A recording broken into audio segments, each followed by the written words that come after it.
Hello guys, welcome to biology explain. आज बात करेंगे all India institute of medical science AIIMS के बारे में। एम्स ने अपने बीएससी नर्सिंग और बीएससी पैरामेडिकल के एप्लीकेशन फॉर्म रिलीज कर दिए गए हैं। बीएससी पैरामेडिकल के अंदर आपके काफी सारे कोर्सेज आते हैं, जैसे BSc radiology and imaging technology, operation theatre technology, optometry, nuclear medicine, audiology and speech pathology. जैसे काफी सारे पैरामेडिकल कोर्सेज आपके बीएससी पैरामेडिकल के अंदर आते हैं। नर्सिंग तो आप जानते हैं, नर्सिंग का भी एप्लीकेशन फॉर्म रिलीज हो गए हैं। पैरामेडिकल और बीएससी नर्सिंग के दोनों के ही एप्लीकेशन फॉर्म रिलीज हो चुके हैं। बेसिक रजिस्ट्रेशन आपका 3 मार्च से स्टार्ट हो गए हैं। और लेकिन आपका फाइनल रजिस्ट्रेशन आपके 13 मार्च से स्टार्ट करते हैं एम्स ने। फाइनल रजिस्ट्रेशन ही मेन रजिस्ट्रेशन है। जो एम्स ने अपने बीएससी नर्सिंग और बीएससी पैरामेडिकल कोर्सेज के बेसिक रजिस्ट्रेशन स्टार्ट कर दिए गए हैं। आपके बेसिक रजिस्ट्रेशन स्टार्ट हो चुके हैं। 5 मार्च से आपके बेसिक रजिस्ट्रेशन स्टार्ट हो चुके हैं। आपकी फाइनल डेट है बेसिक रजिस्ट्रेशन की 4 अप्रैल आपकी लास्ट डेट है बेसिक रजिस्ट्रेशन की। और आपके फाइनल रजिस्ट्रेशन भी स्टार्ट हो चुके हैं। उनकी डेट है आपकी 12 मार्च से आपके फाइनल रजिस्ट्रेशन स्टार्ट हो चुके हैं। आपके फाइनल सबमिशन आपके फाइनल रजिस्ट्रेशन का है 12 अप्रैल आपका फाइनल सबमिशन का लास्ट डेट है। तो आप दिखाता हूं मैं आपको करके आपको फॉर्म। एम्स के बीएससी नर्सिंग के और बीएससी पैरामेडिकल के अगर बेसिक रजिस्ट्रेशन की बात करें तो आपके बेसिक रजिस्ट्रेशन 5 मार्च से बेसिक रजिस्ट्रेशन स्टार्ट हो चुके हैं और लास्ट डेट है आपकी 4 अप्रैल आपकी लास्ट डेट है बेसिक रजिस्ट्रेशन की। 5 मार्च से स्टार्ट हो चुके हैं आपके बेसिक रजिस्ट्रेशन और लास्ट डेट है आपकी 4 अप्रैल आपकी लास्ट डेट है बेसिक रजिस्ट्रेशन की। अगर आप कोई करेक्शन आता है बेसिक रजिस्ट्रेशन में तो 4 अप्रैल से लेकर 6 अप्रैल तक आप बेसिक रजिस्ट्रेशन में करेक्शन कर सकते हैं। ठीक है।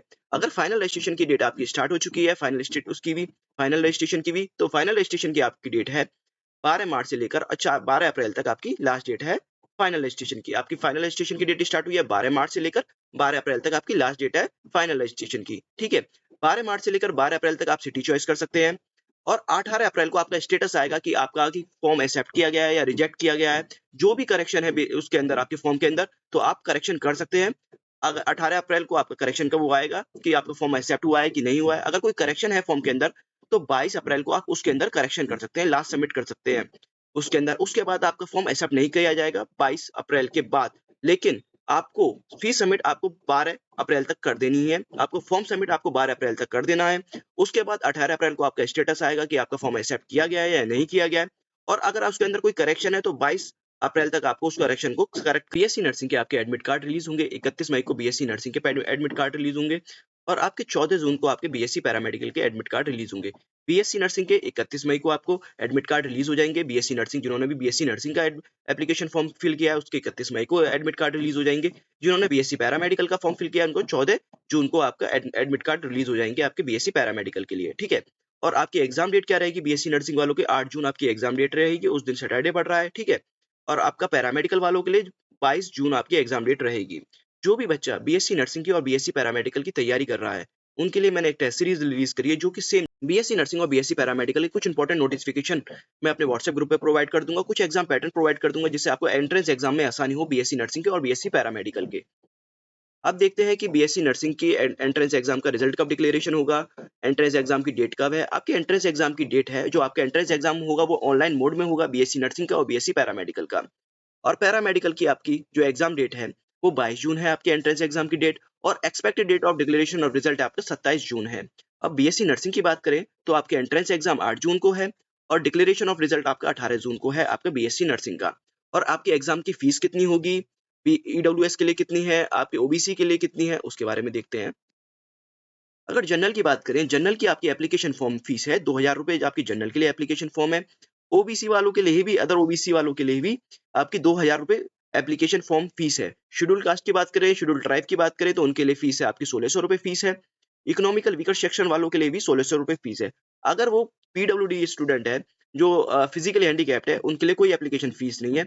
आप ऑनलाइन फीस आपके डेबिट कार्ड और नेट बैंकिंग या क्रेडिट कार्ड किसी से भी आप ऑनलाइन पेमेंट कर सकते हैं बीएससी नर्सिंग का और बीएससी पैरामेडिकल का। ये इंपॉर्टेंट नोटिफिकेशन दे रखी है इन्होंने, कुछ काम की नहीं है। अब देखते हैं कि एम्स के अंदर कौन कौन से कोर्स हैं और कितनी कितनी सीटें हैं ईच कोर्सेज के अंदर। तो पहला देखते हैं बैचलर ऑप्टोमेट्री के अंदर आपकी 24 सीटें जो कि आपके दिल्ली में है। एम्स दिल्ली में आपके ऑप्टोमेट्री में 24 सीटें हैं। आप देख सकते हैं कि आप कौन सी कैटेगरी से बिलोंग करते हैं और आपके लिए कितनी सीटें हैं। Bachelor of medical radiology and imaging technology में 11 सीटें हैं। डेंटल ऑपरेशन रूम असिस्टेंट में 2 सीटें हैं। डेंटल हाइजीन में 2 सीटें हैं। ऑपरेशन थिएटर टेक्नोलॉजी में 20 सीटें हैं। आप चेक कर सकते हैं कि आपको कौन सा कोर्स पसंद है। एंट्रेंस क्वालिफाइड होने के बाद आप मुझसे पूछ सकते हैं कि सर मेरे लिए कौन सा कोर्स बेटर रहेगा, मैं किस कोर्स में जाऊं। ठीक है। आगे देखते हैं। देखो, ये आप चेक कर सकते हैं कि आप कौन कौन से कोर्सेज हैं और कौन कौन से एम्स के अंदर कौन कौन से कोर्स हैं। ठीक है। ठीक है। अब देखते हैं कि ड्यूरेशन कितना है हर एक कोर्स का। बैचलर ऑफ ऑप्टोमेट्री का देखें तो 3 साल का है और 1 साल इंटर्नशिप में 4 साल का आपका कोर्स है बैचलर ऑफ ऑप्टोमेट्री का, ठीक है। Bachelor of medical radiology imaging technology 4 साल का है। BSc dental operation room assistant आपका 4 साल का है, 3.5 साल का है। डेंटल हाइजीन आपके 3.5 साल का है। ऑपरेशन थिएटर टेक्नोलॉजी आपको 3.5 साल का है। पोस्ट नर्सिंग आपके 2 साल का है और बीएससी नर्सिंग आपके 4 साल का है। ये सारे कोर्सेज जो भी है मैंने आपको बताए, ये एम्स दिल्ली के अंदर है। एम्स भुवनेश्वर के अंदर आपका जो मेडिकल लेबोरेटरी टेक्नोलॉजी आपका 3 साल का है। Operation theatre technology and anaesthesiology आपका 3 साल का है। रेडियोग्राफी आपका 3 साल का है। रेडियोथेरेपी आपका 3 साल का है।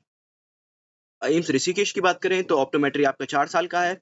आपका यूरोलॉजी आपका 4 साल का है। रेडियोथेरेपी आपका 4 साल का है। स्लीपिंग टेक्नोलॉजी आपका 4 साल का है। रेस्पिरेशन थेरेपी आपकी 4 साल की है।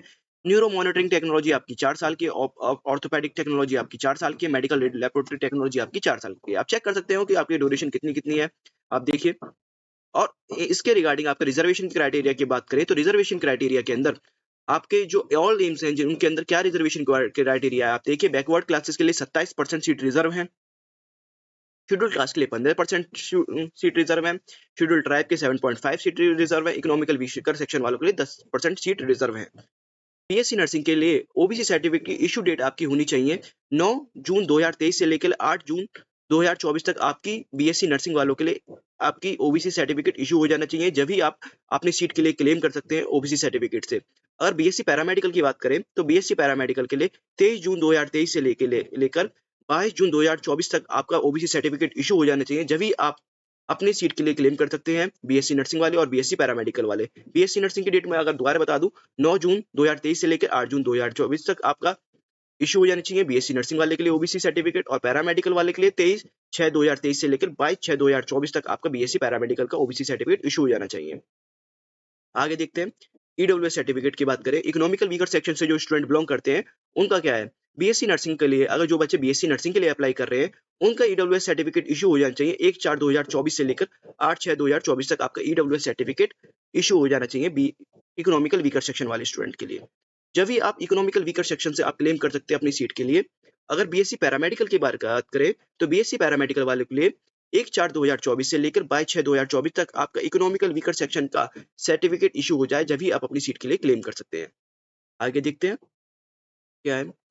अगर हम एडमिशन रिक्वायरमेंट की बात करें बीएससी नर्सिंग की और बीएससी पैरामेडिकल की, कि आपकी एज लिमिट कितनी होनी चाहिए, आपके 12th में कितने परसेंट मार्क्स हैं, जब भी आप एलिजिबल हो सकते हैं बीएससी नर्सिंग के और बीएससी पैरामेडिकल के लिए एम्स में। सबसे पहले कि आप सिटीजन ऑफ इंडिया होने चाहिए फर्स्ट, और दूसरा age attain or will attain the age of 17 year age on the 31 December of the year of the admission 2024। अगर 31 दिसंबर तक अगर आपकी 17 साल कंप्लीट हो जाती है तब भी आप एलिजिबल हो बीएससी नर्सिंग के लिए और बीएससी पैरामेडिकल के लिए। और दूसरा क्या बोला, candidate born or after 2 January 2008 is not eligible to apply.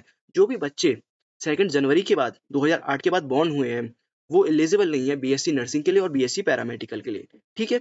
और अगर आप बीएससी नर्सिंग में आप अगर एडमिशन लेना चाह रहे हैं और बीएससी पैरामेडिकल में, तो आपके साथ इंग्लिश, फिजिक्स, केमिस्ट्री और बायोलॉजी आपके सब्जेक्ट होने चाहिए 12th के अंदर, ठीक है। आप किसी भी बोर्ड से बिलोंग करते हो A to Z, आपके पास इंग्लिश, फिजिक्स, केमिस्ट्री और बायोलॉजी होनी चाहिए।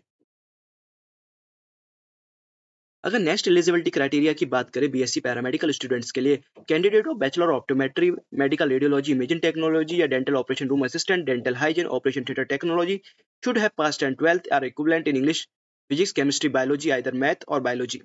अगर देखें जो बच्चे बैचलर ऑफ ऑप्टोमेट्री से हैं या bachelor of radiology imaging technology करना चाहते हैं, बस ये मैथ के स्टूडेंट ये 2 कोर्स फिल कर सकते हैं, bachelor of optometry, bachelor of radiology imaging technology. उसके अलावा हर एक स्टूडेंट के लिए जो भी आप डेंटल ऑपरेशन रूम असिस्टेंट या डेंटल हाइजीन या ऑपरेशन थिएटर टेक्नोलॉजी फिल कर रहे हैं उनके लिए बायोलॉजी होना कंपलसरी है 12th के अंदर। बस 2 ही कोर्स हैं, bachelor of optometry, bachelor of radiology imaging technology, जो मैथ के स्टूडेंट भी फिल कर सकते हैं। जिनके पास मैथ भी है 12th में वो भी फिल कर सकते हैं बैचलर ऑफ ऑप्टोमेट्री और bachelor in radiology imaging technology. अगर बीएससी नर्सिंग की एलिजिबिलिटी क्राइटेरिया की बात करें जनरल और ओबीसी कैंडिडेट की, तो उनके पास 55% मार्क्स होनी चाहिए 12th के अंदर। किसके अंदर, फिजिक्स, केमिस्ट्री, बायोलॉजी और इंग्लिश के। जो जनरल और ओबीसी कैंडिडेट हैं, जो स्टूडेंट है जनरल और ओबीसी, उनके पास फिजिक्स, केमिस्ट्री, बायोलॉजी के एग्रीगेट करने के बाद 55% मार्क्स होने चाहिए। जो एससी और एसटी से बिलोंग करते हैं उनके पास 50% मार्क्स होनी चाहिए फिजिक्स, केमिस्ट्री, बायोलॉजी और इंग्लिश को एग्रीगेट करने के बाद। अगर हम एम्स दिल्ली की बात करें तो एम्स दिल्ली के अंदर आपके पास कौन कौन से कोर्स हैं ये देखिए। बैचलर ऑप्टोमेट्री है, बैचलर रेडियोलॉजी इमेजिंग टेक्नोलॉजी है, डेंटल ऑपरेशन रूम असिस्टेंट है, डेंटल हाइजीन है, ऑपरेशन थिएटर टेक्नोलॉजी है। ये सारे जो भी कोर्स हैं इनके लिए आपके पास 50%, ये आपके पैरामेडिकल कोर्स है, इनके लिए आपको 50% मार्क्स जो जनरल कैटेगरी से बिलोंग करते हैं, उनके लिए आपके पास 50% मार्क्स होने चाहिए फिजिक्स, केमिस्ट्री, बायोलॉजी और इंग्लिश का एग्रीगेट करने के लिए। और जो बैचलर ऑफ ऑप्टोमेट्री फिल कर रहे हैं, जो भी मैथ के स्टूडेंट हैं, जो बैचलर ऑफ ऑप्टोमेट्री और medical radiology, imaging technology fill कर सकते हैं, जो उनका बायो को हटा के मैथ का एग्रीगेट लगाया जाएगा, फिजिक्स, केमिस्ट्री, बायोलॉजी को हटा जो भी मैथ के स्टूडेंट हैं, बैचलर ऑफ ऑप्टोमेट्री और मेडिकल रेडियोलॉजी, इमेजिंग टेक्नोलॉजी के, जो बायोलॉजी के स्टूडेंट हैं, वो तो सारे कोर्सेज में एलिजिबल हैं। बस मैथ वाले 2 कोर्स में एलिजिबल हैं, bachelor of optometry, medical radiology and imaging technology. और मैथ वालों के लिए पीसीबी, पीसीएम, मैथ वालों के लिए पीसीएम प्लस इंग्लिश, इन सब का एग्रीगेट होना चाहिए। और आपके जो बायोलॉजी वाले हैं, उनके लिए पीसीबी और इंग्लिश का एग्रीगेट होना चाहिए। ठीक है? तो एम्स भुवनेश्वर की बात करें तो एम्स भुवनेश्वर के अंदर आपके कौन-कौन से कोर्स हैं, उनकी एलिजिबिलिटी क्राइटेरिया क्या है? एम्स भुवनेश्वर में आपके BSc in medical laboratory technology है, operation theatre technology and anaesthesiology है, मेडिकल टेक्नोलॉजी इन रेडियोग्राफी है, मेडिकल टेक्नोलॉजी इन रेडियोथेरेपी है। अगर जनरल कैंडिडेट के स्टूडेंट की बात करें, जनरल कैंडिडेट, ओबीसी और ईडब्ल्यूएस स्टूडेंट के लिए उनके पास फिजिक्स, केमिस्ट्री, बायोलॉजी और इंग्लिश का एग्रीगेट करने के बाद 50% मार्क्स होने चाहिए। और जो एससी और एसटी से बिलोंग करते हैं जो भी स्टूडेंट, उनके फिजिक्स, केमिस्ट्री, बायोलॉजी और इंग्लिश का एग्रीगेट करके 55% मार्क्स होने चाहिए। तो मैं आपको बता दूं, जनरल एलिजिबिलिटी क्राइटेरिया सारे एम्सों के लिए आपका एक ही एप्लीकेशन फॉर्म से आप सारे एम्स के लिए आप एलिजिबल हैं, सब में आप एडमिशन ले सकते हैं जिसमें भी चाहें। मेरिट के हिसाब से आप कितने मार्क्स बनने हैं उसके बेस पर आप एडमिशन ले सकते हैं। सबसे एक इंपॉर्टेंट नोटिफिकेशन बता दूं मैथ वालों के लिए, मैथ वाले ऑप्टोमेट्री और medical radiology and imaging technology में आप अपना एप्लीकेशन फॉर्म फिल कर सकते हैं। और बायोलॉजी वाले तो सारे कोर्सेज के लिए एलिजिबल है। ठीक है, आप देख सकते हैं, यही सब इसमें सब में लिखा हुआ है, आप पढ़ लेना। देखिए, और आपके टेस्ट सेंटर की बात करें तो आपके टेस्ट सेंटर कहाँ-कहाँ पर है?